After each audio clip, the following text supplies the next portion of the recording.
Pues vamos a continuar nuestro estudio de qué es la Iglesia y en esta tarde vamos a continuar con el punto número 5 que tenéis delante de vosotros, el origen de la Iglesia. ¿La Iglesia cuándo comenzó? ¿En Pentecostés? ¿Estamos todos de acuerdo?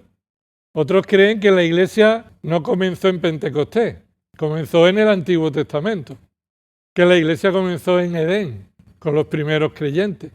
Y nosotros ya hemos aprendido que aunque hay creyentes redimidos en todas las épocas que Dios ha querido salvar, desde Adán, pero dentro de todos los redimidos hay un grupo de personas de los redimidos que la Biblia llama la Iglesia, como un grupo diferente a Israel, étnico, y como un grupo diferente a los creyentes del Antiguo Testamento. Y es lo que vamos a estudiar esta tarde, el origen de la Iglesia. ¿Cuándo comienza la Iglesia? La Iglesia sabemos que es una entidad espiritual exclusiva del Nuevo Testamento. Exclusiva del Nuevo Testamento. Y vamos a ver 5 razones o 5 textos bíblicos que nos ayudan a ver esto. Hay muchas más, no estamos diciendo que sean las únicas, pero vamos a resumirlo en 5 versículos o 5 principios. Por ejemplo, Mateo 16, 18. Sabemos que este versículo es bien conocido, utilizado en nuestro estudio de qué es la Iglesia, ya que Jesús mismo hace una declaración en Mateo 16 que establece este principio, esta diferenciación, este anuncio profético. Mateo 16, versículo 18. Mira lo que dice la palabra del Señor. Yo también te digo que tú eres Pedro, y sobre esta roca edificaré mi iglesia, y las puertas del Hades no prevalecerán contra ella. Así que de aquí tenemos la primera razón por la que la iglesia se origina en el Nuevo Testamento. Y no está en el Antiguo, sino que comienza en el Nuevo Testamento. ¿Por qué? Porque mira, observa que aquí Jesús enfatiza que la iglesia no existía en ese momento. Él lo está enfatizando. Durante el tiempo de su ministerio en la tierra, ni antes de su ministerio en la tierra, sino después de su ascensión, después de que Él vuelve a los cielos, como vamos a ver más adelante, en este momento la iglesia no existe. Observa lo que dice ahí, versículo 18. También yo te digo que tú eres Pedro y sobre esta roca edificaré. Y ese verbo que nos dice estoy edificando o he estado edificando y seguiré edificando. No, lo dice en futuro. Y en futuro significa que la iglesia no existía. No existía. Esa es la primera razón. Segunda razón. Primera de Corintios capítulo 12, versículo 13. Si Cristo ha dicho que Él edificará su iglesia, Primera de Corintios 12, 13 nos explica la forma en la que Dios edifica su iglesia. Primera de Corintios 12, versículo 13. Pues por un mismo espíritu todos fuimos bautizados en un solo cuerpo, ya judío o griego, ya esclavo o libre, y todos se nos dio a beber del mismo espíritu. Y aquí en el contexto lo que nos está diciendo es que la forma en la que Cristo edifica su iglesia y hace crecer su iglesia es por medio de la obra ¿de quién? Del Espíritu Santo. Por medio de la obra del Espíritu Santo, Dios bautiza a los creyentes y los une al cuerpo de Cristo desde el momento de la regeneración. Y esto está enfatizando que hay una unidad de creyentes, ya sea judíos o gentiles, todos son unos en el cuerpo de ¿quién? El cuerpo de Cristo. Esto es una realidad que no se decía hasta este momento, hasta el tiempo del Nuevo Testamento. Así que se nos dice en 1 Corintios 12, 13 que es por medio del Espíritu Santo que bautiza a todos los creyentes en la iglesia, que es la forma en la que Dios está edificando su iglesia. Ahora, si es por medio del Espíritu Santo, tenemos la tercera razón. La tercera razón la encontramos en Hechos capítulo 1. Hechos capítulo 1, versículo 5. Jesús anuncia que yo edificaré mi iglesia en el futuro. Vemos en el Nuevo Testamento que la forma en la que Jesús edifica su iglesia es por medio del bautismo del Espíritu Santo en la conversión, en el momento de la regeneración. El bautismo es la unión con Cristo, no el bautismo de agua. El bautismo del Espíritu es la unión con Cristo en un mismo cuerpo. Y esa obra del Espíritu Santo tiene un momento en que se cumple. Mira, dice Hechos 1:5. Pues Juan bautizó con agua, pero vosotros seréis bautizados con el Espíritu Santo dentro de pocos días. ¿Quién está hablando aquí? Jesús mismo habla. Y él mismo anuncia lo mismo profético que anunció: edificaré mi iglesia, algo que sucede por la obra del Espíritu Santo. Justo antes de ascender a los cielos, él dice que Juan os bautizó con agua, pero yo os bautizo en el Espíritu Santo. Pero dice que esto ha sucedido ya o no. No ha sucedido. Así que la iglesia todavía no existía. Todavía no había un bautismo del Espíritu en el que a todos los creyentes se le uniera al cuerpo, a la iglesia. Sino que Cristo anuncia el bautismo del Espíritu Santo, que tiene que ver con la conversión y la unión con Cristo, que esto sucedería inmediatamente, en un tiempo inmediato. Dice dentro de pocos días, o no dentro de muchos días, como dice otras versiones. Así que esta es la tercera razón. El Espíritu Santo todavía no había venido. No había bautizado a los creyentes y había unido a los creyentes a Cristo en un mismo cuerpo. Estamos diciendo que Él anuncia que el Espíritu Santo vendrá dentro de pocos días. ¿Y cuándo vino? Capítulo 2. Esto es la tercera razón. El Espíritu Santo todavía no había venido, sino que en el capítulo 2, versículos del 1 al 4, vemos que llega el Espíritu Santo. El Espíritu Santo es dado. Llega ese día de Pentecostés. Dice Hechos 2:1. Hechos 2:1. Cuando llegó el día de Pentecostés, estaban todos juntos en un mismo lugar.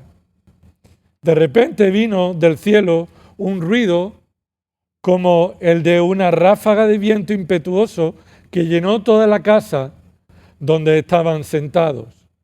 Y se les aparecieron lenguas como de fuego que repartiéndose se posaron ¿sobre quién? ¿Sobre algunos? No, sobre cada uno de ellos. Y dice el versículo 4, ¿y algunos fueron llenos o no? Dicen.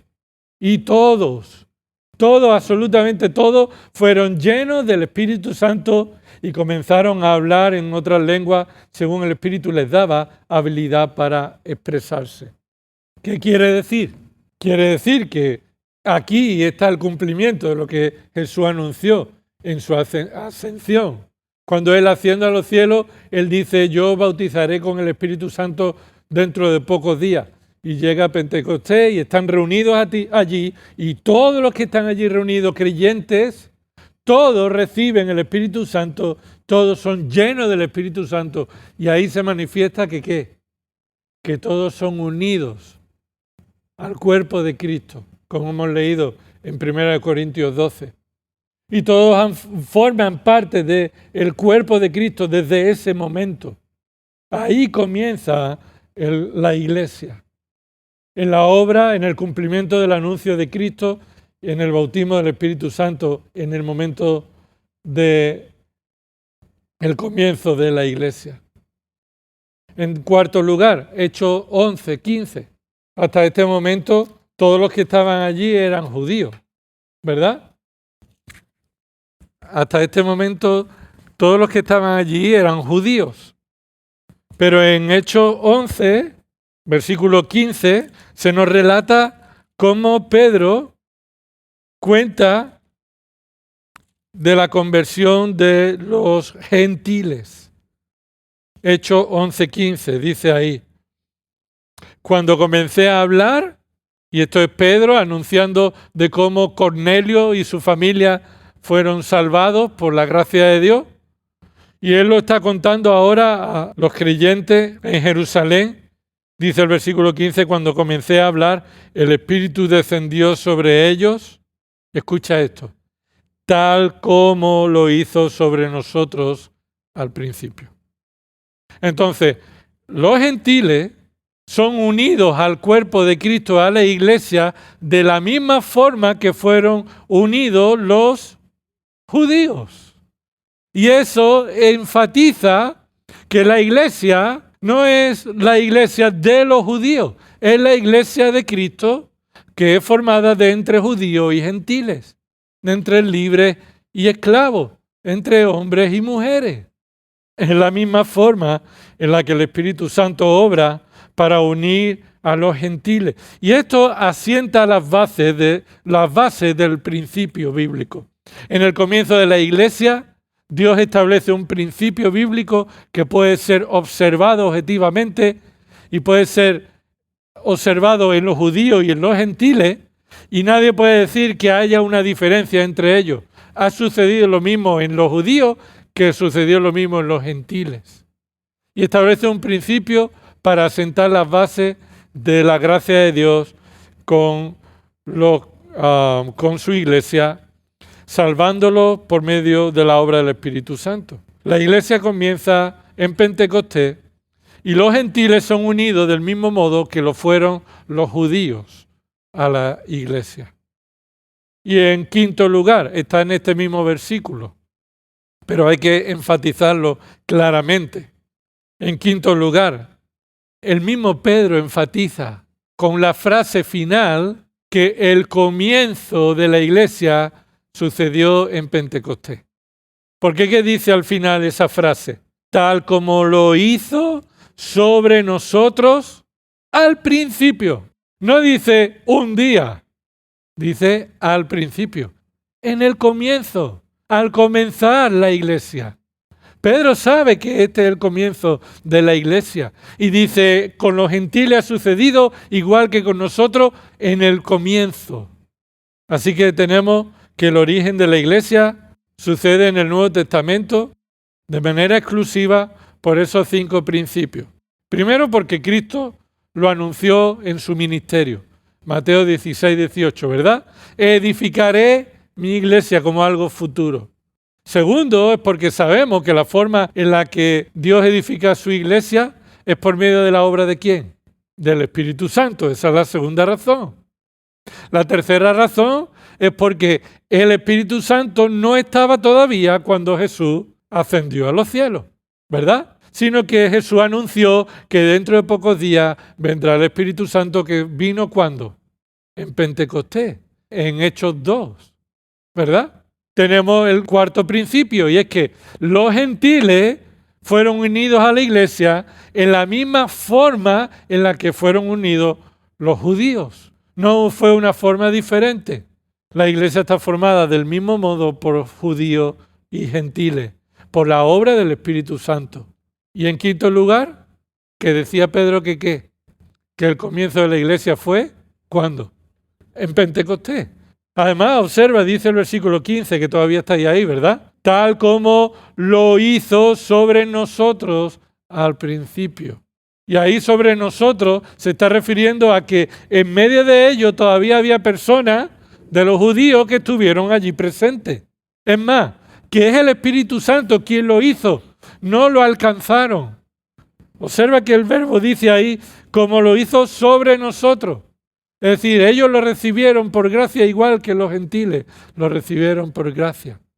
Y esto sucedió ¿cuándo? En el comienzo de la iglesia, que sucede ¿cuándo? En Pentecostés. Así que la Biblia nos da esas 5 razones o 5 principios por los que sabemos que la iglesia comenzó en Pentecostés. Así que ahora ya sabemos la respuesta correcta y además sabemos el por qué. 5 razones de por qué sabemos que la iglesia comenzó en Pentecostés, ¿verdad? Ahora, el punto 6, las analogías de la iglesia. Varias formas en las que la Biblia utiliza una analogía o una metáfora para referirse a la iglesia. En primer lugar, el cuerpo de Cristo, es la más conocida. La iglesia es el cuerpo de Cristo. Quiero darte 4 realidades sobre esta analogía. En primer lugar, Efesios 1, 22 al 23 y Colosenses 1, 18 nos dice que Cristo es la cabeza de su cuerpo, el cual es la iglesia. Así que Cristo es la cabeza de la iglesia, que es su cuerpo, y esos versículos son los que lo enseñan. En segundo lugar, 1 Corintios 12, 13, Efesios 2, 16 y Efesios 4, 4. Vamos ahí a Efesios a leerlo. Dice Efesios 2, 16. Y para reconciliar con Dios, y esto es la obra de Cristo, dice el versículo 13, pero ahora en Cristo, y hace el contraste de lo que antes de Cristo éramos, el nosotros y el vosotros, nosotros los judíos, vosotros los gentiles. Estábamos separados, pero dice el versículo 13, pero ahora en Cristo, vosotros y nosotros hemos sido acercados. Y dice el versículo 16, y para reconciliar con Dios a los dos ¿quiénes son? Los judíos y los gentiles. No reconcilió con Dios a los dos en un cuerpo por medio de el sacrificio de la cruz de Cristo, habiendo dado muerte en ella, en la cruz, a la enemistad. Lo que nos separaba, Cristo lo quitó de en medio colgándolo en la cruz. ¿Y de quién nos separaba? ¿De los judíos y de los gentiles? No, de Dios. Dice el versículo 16. Nos reconcilió con Dios. Y una vez reconciliado con Dios, estás también reconciliado con los demás, con los gentiles y con los judíos. Por medio de la reconciliación con Dios, ahora Él nos unió de los dos y hizo, ¿qué hizo? Dice ahí, un cuerpo. Y esto es la obra de Cristo en la cruz. Reconciliar a todos los hombres redimidos, lo vuelvo a subrayar, todos los hombres redimidos, no reconcilió a todos los hombres, a todas las naciones. No, esto no es un llamado de la unión de naciones. Esta es la reconciliación de los escogidos de Dios con el Padre, por medio de Cristo, y crear la iglesia, el cuerpo. En tercer lugar, hemos dicho en primer lugar, Cristo es la cabeza. En segundo lugar, no hay distinción, todos hemos sido unidos en un solo cuerpo en Cristo. En tercer lugar, Cristo alimenta a su iglesia como su cuerpo. Cristo alimenta a la iglesia como su cuerpo. Y esto lo podemos ver en Efesios 4, versículo 12. A fin de capacitar a los santos para la obra del ministerio, para la edificación ¿de qué? Del cuerpo de Cristo. Cuando dice edificación del cuerpo de Cristo, no se está refiriendo a la edificación de construcción. Se está refiriendo a la edificación de crecimiento, de madurez. Entonces ahí la palabra edificación tiene el sentido de hacernos crecer, hacernos madurar en el cuerpo. Y es por medio de Cristo que somos alimentados como alimenta Él su cuerpo. Dice el versículo 16, de quien todo el cuerpo de Cristo, dice el versículo anterior. Versículo 15, sino hablando la verdad en amor, crezcamos en todos los aspectos en aquel que es la cabeza, es decir, Cristo. Y observa, de quien todo el cuerpo, estando bien ajustado y unido por la cohesión que las coyunturas proveen, conforme al funcionamiento adecuado de cada miembro, produce el crecimiento del cuerpo para su propia edificación en amor. ¿Quién produce el crecimiento? ¿Quién? ¿Qué dice ahí el versículo? De quien todo el cuerpo, estando bien ajustado y unido por la cohesión que las coyunturas proveen, conforme al funcionamiento adecuado de cada miembro, produce el crecimiento del cuerpo para su propia edificación en amor. Y sin duda esto es obra de Cristo, pero escucha, cada uno bien ajustado, haciendo lo suyo correcto, provee, participa en el crecimiento. Cristo no hace crecer a la iglesia sin que tú y yo no participemos. No. Cristo hace crecer a la iglesia participando cada uno de nosotros bien ajustado, cada uno en su sitio, Obsérvalo en el versículo anterior, versículo 12, a fin de capacitar a los santos para la obra del ministerio, para la edificación del cuerpo de Cristo. Entonces, este es el resultado. Somos capacitados. ¿Pero por medio de quién somos capacitados? Míralo en tu Biblia. Te hago una pregunta y está respondida ahí, en el versículo anterior. ¿Por medio de quién somos capacitados para la edificación del cuerpo? Versículo 11. Y Él dio, es Cristo, quien da, provee a algunos ¿qué? A algunos ser apóstoles, a otros profetas, a otros evangelistas, a otros pastores y maestros, a fin de capacitar a los santos. ¿Qué quiere decir? Que Dios da el crecimiento, pero ¿utiliza a quién? Utiliza a pastores y maestros, para que estos pastores y maestros capaciten a los santos. Y dice el versículo 16, que cada uno que ya está recibiendo de los maestros que Dios ha provisto, ahora cada uno tiene la responsabilidad de estar en su sitio, de estar bien coordinado, bien juntos, bien dependiente de la cabeza, bien alimentado de la cabeza, pero también bien responsable de nuestra actividad, acción, cada uno edificándonos, cada miembro adecuadamente funcionando. Lo ve ahí en el versículo 16, conforme al funcionamiento adecuado de cada miembro. ¿Qué quiere decir esto? Que a medida que cada miembro funciona adecuadamente, entonces esto va a proveer crecimiento al cuerpo. Y todo esto provisto por Cristo. Pero cada uno de nosotros formamos parte del cuerpo y somos alimentados y también somos usados para el alimento. Y en cuarto lugar, la mesa del Señor ilustra la unidad de la iglesia como un cuerpo. Cuando participamos de la mesa del Señor es una ilustración de que todos formamos parte de la unidad de un mismo cuerpo. Primera de Corintios capítulo 10, versículo 14. Por tanto, amados míos, huid de la idolatría. Os hablo como a sabios, juzgad vosotros lo que digo. La copa de bendición que bendecimos, ¿no es la participación en la sangre de Cristo? El pan que partimos, ¿no es la participación en el cuerpo de Cristo? Ahí cuando estaba hablando de la bebida, de la copa, del pan, se está refiriendo a la participación de la mesa del Señor.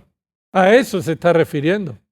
La copa y el pan es el momento en el que participamos de la Santa Cena instituida por Cristo. Y no solamente participamos de su muerte en su derramamiento, porque cuando Él murió nosotros hemos muerto con Él. No solamente hemos muerto con Él en el derramamiento, de manera figurada. Nosotros todavía no hemos muerto físicamente, pero cuando Cristo murió en nuestro lugar, esa muerte ha tenido efecto en nosotros cuando hemos sido unidos a Cristo por el Espíritu Santo. Y espiritualmente hemos muerto juntamente con Cristo. Y ya no soy yo quien vivo, sino que vive ¿quién? Cristo vive en mí. Y entonces esta participación de la Santa Cena ilustra que participamos en su cuerpo, en su sacrificio en la cruz, y participamos en su cuerpo, en la unidad que tenemos en la iglesia. Participar de la mesa del Señor ilustra la unidad de la iglesia. La analogía de la iglesia en el Nuevo Testamento se muestra como el cuerpo. Otra analogía que se muestra como la novia. Como una novia podría ser cualquiera, pero Cristo nos trata a nosotros como mi novia, la novia de Cristo. Vamos a ver eso, la novia. Y tenemos 3 puntos aquí. Observa Efesios 5:23. La iglesia es la novia de Cristo. Cuando llegamos aquí a Efesios 5, a partir del capítulo 4 hasta el 6, vemos las implicaciones prácticas que se ven en la vida del creyente. Ya que hemos sido unidos con Cristo, hemos sido escogidos, hemos sido unidos a Él y tenemos el poder que obró en Cristo y ahora obra en nosotros, capítulo 4 al 6, cómo debe verse la vida de un creyente. Se va a ver de esta forma. Y muchos ejemplos se muestran y uno de ellos es cómo los creyentes varones tratan a sus mujeres y cómo las creyentes mujeres van a tratar a sus maridos. Y ahí trae esta analogía. El matrimonio tiene su analogía en la relación con Cristo. Y escucha, no utiliza Cristo la analogía para hablar de su relación con la Iglesia. No utiliza Cristo la analogía del matrimonio para hablar de su relación con la Iglesia. Utiliza su relación con la Iglesia para mostrar la analogía que hay en el matrimonio, que no es lo mismo. Y lo explico y lo repito de nuevo. No es lo mismo que Cristo toma el matrimonio y lo toma como una ilustración para decir cómo es su relación con la Iglesia. No, el matrimonio no fue antes y el matrimonio no es más importante. Y Él aprovecha para ilustrar su relación con nosotros. Al contrario, la relación que Cristo tiene con la Iglesia para decirnos cuál es la relación que tenemos en el matrimonio. Esto es mucho más importante. Cuando estamos en una relación matrimonial y entendemos que estamos en una relación pensada del mismo modo como Cristo se relaciona con la Iglesia, y así debemos mostrar nuestra relación en el matrimonio, entonces empezamos a tener una conciencia diferente de cómo debemos amar a nuestra esposa, cómo debemos someternos a nuestros maridos y cuidarnos y glorificar a Dios de esta forma. Y observa lo que dice ahí, Efesios 5:23. Porque el marido es cabeza de la mujer, así como Cristo es cabeza de la Iglesia, siendo Él mismo el Salvador del cuerpo. Entonces, aquí está tomando esta comparación del matrimonio como Cristo es la cabeza de la Iglesia. ¿Sí? Entonces, no toma su relación y la compara con cómo el hombre es cabeza de la mujer. No.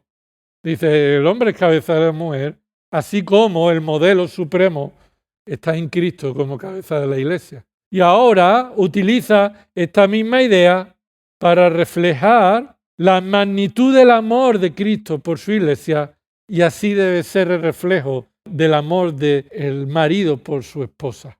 Obsérvalo, versículo 25. Maridos, amad a vuestras mujeres, así como Cristo amó a la Iglesia y se dio a sí mismo por ella. Así que el amor de Cristo es nuestro modelo a seguir, nuestro ejemplo a seguir. Cristo no ama a la Iglesia como tú amas a tu esposa. Por eso es diferente. Si Cristo amara a la Iglesia como yo amo a mi esposa, entonces el amor de Cristo deja mucho que desear. Mi amor es imperfecto. Yo soy todavía egoísta. Y todavía me amo a mí más que debería amar a mi esposa en muchos aspectos de mi vida. Pero lo que Cristo está diciendo es que como Él ha amado a su Iglesia, ¿y cómo es que amó a su Iglesia? Dice el versículo 25, se dio a sí mismo por ella, se puso en disposición a sacrificio por ella. Así es como nosotros debemos amar a nuestra esposa. Pero observa que continúa diciendo, versículo 26, para santificarla, habiéndola purificado por el lavamiento del agua con la palabra, a fin de presentársela a sí mismo, una iglesia en toda su gloria, sin que tenga mancha ni arruga ni cosa semejante, sino que fuera santa e inmaculada. Y yo te pregunto, ¿Cristo te amó a ti porque tú eras santo e inmaculado? ¿Cristo amó a la iglesia por lo que se merecía o Cristo amó a la iglesia a pesar de su impureza, de su mancha, de su falta? Y esta es la semejanza. Así debes amar a tu esposa. Amar a tu esposa por lo que te da o a pesar de lo que ella pueda tener en fallo y en pecado. Y Cristo es aquí colocado no solamente como el modelo, sino que Pablo parece que se olvida de que está hablando de los maridos y las mujeres y se queda embelesado en el amor que Cristo tiene por nosotros y nos habla como si nosotros fuéramos ¿quién? Una novia que Él está preparando para presentársela a sí mismo. Aquí terminamos con el tema de la novia, porque no solamente vemos que hay una analogía, y no solamente vemos que hay un modelo supremo de amor, sino que vemos que esto debe afectar nuestra vida, debe afectar la forma en que vivimos. No solamente, por supuesto, fundamentalmente en el contexto en el que estamos, como marido debemos amar a nuestra esposa, sino cómo vivimos esperando nuestro encuentro con nuestro esposo. En aquella época, El esposo y la esposa no tenían un noviazgo como hoy día o culturalmente puede verse hoy día. Ellos tenían una relación en la que había distancia. No había intimidad entre ellos. Había un esperar al momento de la unión. Había un momento en el que se entregaría el uno al otro. Un encuentro para llevar a la práctica de manera completa la unidad, la unión. Y esta es, en tercer lugar, la forma en la que la analogía de la Iglesia nos muestra que la Iglesia debe esperar el retorno de Cristo para casarnos con Él. A lo mejor no es un lenguaje que estamos acostumbrados, casarnos con Cristo, pero así la Biblia lo utiliza, para desposarnos con Él. Ese es su propósito, que un día Él va a volver y va a acoger a la Iglesia y se va a unir con nosotros de un modo inseparable. Nunca más estaremos sin Él. Y yo te pregunto, ¿vivimos con esta esperanza? ¿Anhelamos nuestro encuentro con nuestro amado? ¿O vivimos como no nos importara que nuestro amado esté lejos o esté por llegar y unirnos con Él? Observa Juan capítulo 14, versículo del 1 al 3. No se turbe vuestro corazón. El original dice, creed en Dios. Creed también en mí. En la casa de mi Padre hay muchas moradas. Si no fuera así, os lo hubiera dicho, porque sería mentira, ¿verdad? Si no fuera así, yo lo hubiera dicho. Pero en la casa de mi Padre hay muchas moradas, y esto es verdad. Os lo hubiera dicho, porque voy a preparar un lugar para vosotros. Y si me voy y preparo un lugar para vosotros, dice vengo en el original, lo dice en el futuro. En el original dice vengo, en cualquier momento. Se refiere al rapto. Vengo en cualquier momento, otra vez, y os tomaré conmigo para que donde yo estoy, allí estéis también vosotros. Y esto se refiere al rapto, al momento en el que seremos unidos con Cristo. Primera de Tesalonicenses capítulo 4. Ese es el momento en el que Pablo escribe a los tesalonicenses para animarlos en la esperanza futura, para poner los ojos de los tesalonicenses en la esperanza de nuestro encuentro con Cristo. Primera de Tesalonicenses 4, versículo 16.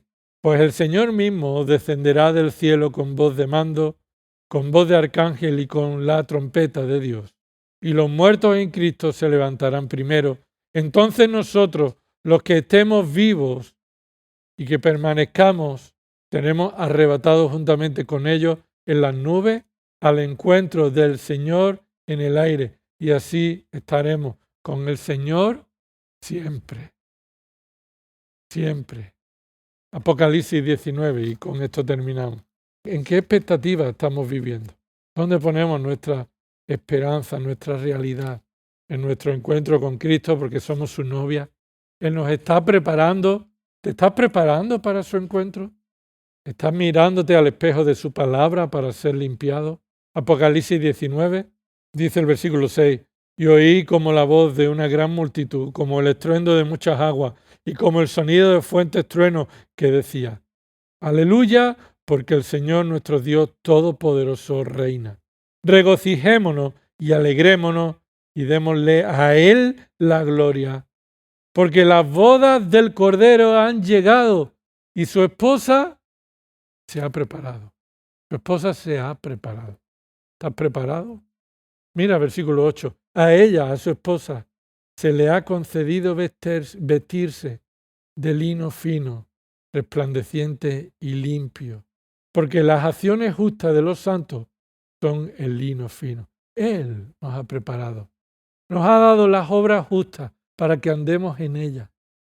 Él nos tiene preparado ese ropaje de justicia con el cual estaremos preparados para las bodas. Y dice el versículo 9, y el ángel me dijo, escribe, bienaventurados los que están invitados a la cena de las bodas del Cordero.